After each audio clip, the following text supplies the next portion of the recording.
And now, Michigan Reimagined with Chris Buck. So climate change has been studied and discussed for decades now, and the politics behind the threat and the urgency to make fundamental changes continues to shift back and forth. Here to share his thoughts on what can be done here in Michigan is a senior environmental scientist from Barr Engineering, Jason Linkimer. Welcome, Jason. Good morning, Chris, and thanks for having me. Oh, it's my pleasure, and thanks for joining the show. So tell us a little bit, who is Barr, and tell us about your company and the work that you do in Michigan. Yeah, sure. We're a full-service engineering and environmental consulting firm. We've been employee-owned since 1966, and we trace our origins to the early 1900s. We've got 10 offices and various outposts around North America, and we focus on the development, management, processing, and restoration of natural resources. We're known for our comprehensive approach to solving complex problems, commitment to exceptional client service, and our highly skilled and experienced team. Here in Michigan, we've got offices in Ann Arbor and Grand Rapids, and recently acquired King and McGregor, and they're a highly regarded Michigan-based provider of natural resource consulting and environmental services. Congratulations. That's good news for you, and it sounds like you both have a similar alignment on how things should be done, and that kind of follows up with, my research on Barr seems that you really want to make significant improvements in the world's natural resources.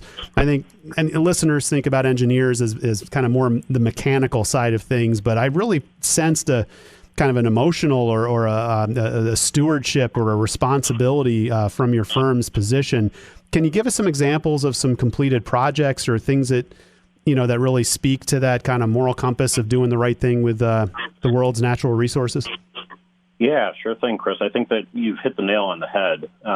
We do take our work very seriously, and it is it's basically a personal passion for each of us for the types of work that we get involved with. So I guess, to kind of give you an idea of the breadth of our firm's capabilities, I'll kind of walk through some examples of projects that we've worked on in the industries. So I'll start with Doug Barr. He founded the firm in 1966 in the Twin Cities, Minneapolis, St. Paul, and he's a water resources engineer. He and his colleagues built strong relationships and reputation amongst several municipalities and watershed districts. Through time and growth of the company, that work has expanded across our geographic footprint. And there's this great project that I admire because it has such an enormous impact on thousands of people, as well as the economic and environmental stability of several communities in North Dakota. It was a large, multi-year, multidisciplined flood risk management project. In this area that's prone to flooding, which has really only gotten worse in the 21st century, we were hired to literally re-engineer the overall water management system, which included the rerouting of certain parts of rivers, installation of levees, and creating diversionary structures to prevent future catastrophes. It was a joint effort between our firm, other engineering firms, and the U.S. Army Corps of Engineers. Shifting a little bit into the recovery of minerals and metals, Barr has assisted national and international mining and minerals processing clients for more than 60 years. And the objective is to provide safe and sustainable practices that allow the recovery of these precious minerals and metals that are required in various applications. So, for example, if you think about steel, without taconite, we would not have the infrastructure, such as buildings, roads, bridges, etc., that we all depend on. Mining of these materials is what sustains these other downstream industries that process the raw materials into products and energy. The mines in the UP of Michigan are critical to not only our state's success, but also the country's success. And then one last example that'll kind of lay the backdrop for a topic that we're going to discuss a little bit more in detail is the energy sector. This sector is undergoing rapid transformation for a variety of reasons, but in large part due to the environmental and societal impacts of climate change. We work with clients across energy sector segments, and this includes power plants, hydroelectric dams, refineries, pipelines, renewables such as wind, solar, and ethanol, as well as emerging technologies such as renewable natural gas and hydrogen.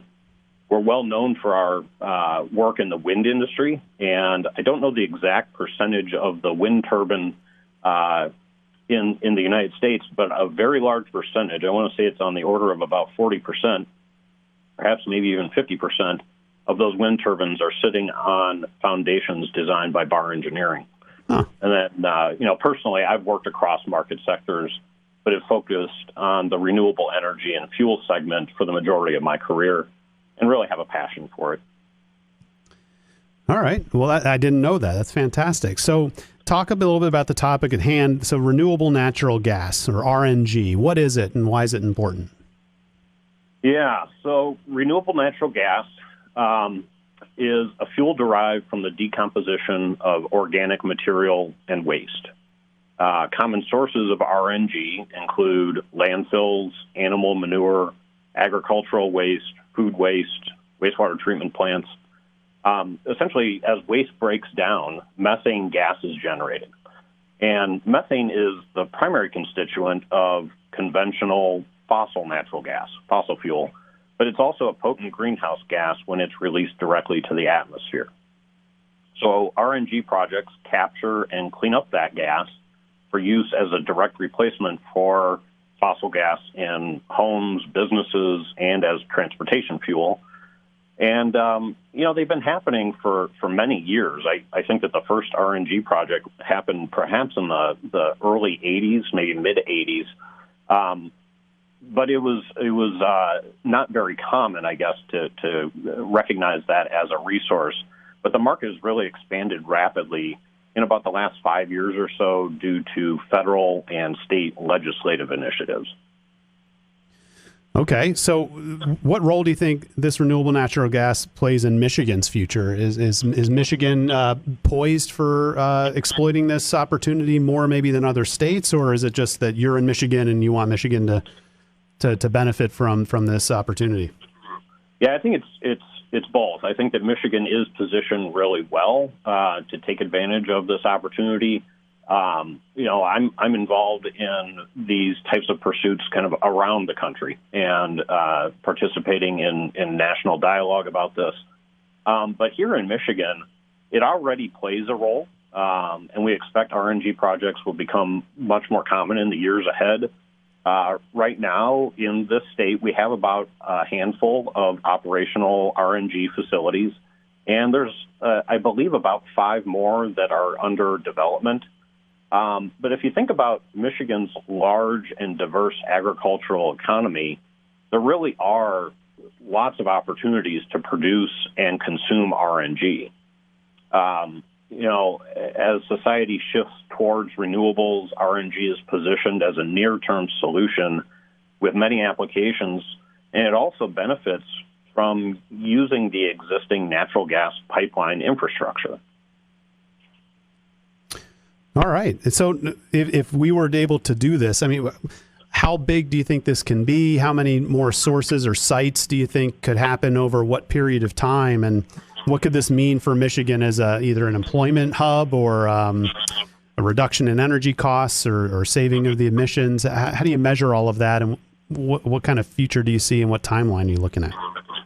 Sure. So if we look at it from a macro perspective in North America and then kind of break it down into the more micro, so looking at Michigan, so Barr Engineering is a member of the Renewable Natural Gas Coalition, and that's a group of people that are pulled together to basically advocate and educate the public on renewable natural gas. Within the coalition, and the coalition is essentially all the member firms, and then they have individuals that are kind of directing traffic, if you will. But the coalition has identified 43,000 plus organic waste sites in North America that could be recovering that methane and converting it into fuel, converting it into energy. Here in Michigan, there are, as I mentioned, I mean, if you think about our large agricultural economy as well as the number of landfills that we have around the state, we have many opportunities here in the state. There are initiatives to really kind of assess that overall quantity. Here in Michigan, I think that there's some work that will be done in the very near term to get our arms around that a little bit better in the state. But if you think about the economic opportunity, there's opportunity for farmers, say, for example. If you think about, a new revenue stream for farmers because they're able to essentially capture the methane that is currently just going to atmosphere. So they could be compensated for, one of these projects capturing that gas. And essentially the way that this works is capture the gas, clean it up, and it typically either gets injected into the natural gas pipeline, or at times it may be used for on-site power generation, depending on where you are physically located. If you're not in close proximity to a pipeline, it can be compressed, so compressed natural gas, and put into large tanker trucks, which are then able to either transport to a pipeline interconnection or to other downstream uses. So we look at this as economic opportunity for the farmer, for the landfill operator, but then the project developers, service providers such as my company and others in the construction industry. So there really just are many opportunities to recognize economic growth with this, and at the same time, environmental benefits. Well, I mean, that's a lot to unpack, and I guess two big things that I kind of took from that as a layperson, right? I mean, most of the audience is not as steeped in this as you are, but I think that was very understandable. So what you're really saying is that kind of like solar panels, where you can put them on your house and either supply the grid and sell it back, or use it for your own energy source. Farmers could use this renewable natural gas in a similar type of fashion. Yeah, there's certainly possibilities there. Pardon me. It really comes down to case-by-case basis. Sure. When we look at farm sites, we're typically looking at like a dairy farm, a hog farm, projects that we've worked on for both of those types of applications. You typically need to have a certain number of head of cattle or right. a number of hogs to produce the manure that is required to make these projects economical. But we've also seen, in certain parts of the country, and this is definitely the case here in Michigan, you might have a cluster of farms in very close proximity that if you were able to kind of conglomerate those together, it might turn into a really economically viable opportunity. Right. And you said the coalition, sorry to interrupt, but the coalition identified 43,000, sites that are kind of on your heat map, which is 850 or so per state. I mean, I'm sure it's not evenly dispersed, but I mean, that's significant of these sites that are already kind of identified by the coalition as potential sites, unless I misunderstood you. Isn't that what you said? Yes, that is definitely what I said. And the coalition not only has identified those 43,000 plus organic waste sites, but they have ambitious initiatives and goals to effectively turn all of those sites, all 43,000, into capturing and controlling those methane emissions by 2050, with incremental goals by 2030 and by 2040. And so the way that this coalition is operating, establishing these goals and initiatives, and then the member firms like Barr, but then the people that are actually developing the project, those that are financing the project, we all come together and start to develop strategies on how to effectively carry that out. And so, again, if you think about big picture, 43,000 sounds like a lot. Yeah. But if you were to break that down into either regions of the country or even state-level activity, you can start to chip away at this and, make some incremental goals, perhaps even here at the state level. And is any of this contentious, or is it just a matter of kind of rallying the troops to get this started? Yeah, it's So in my line of work, it seems as though there's always going to be a proponent and an opponent side on virtually almost anything. and so,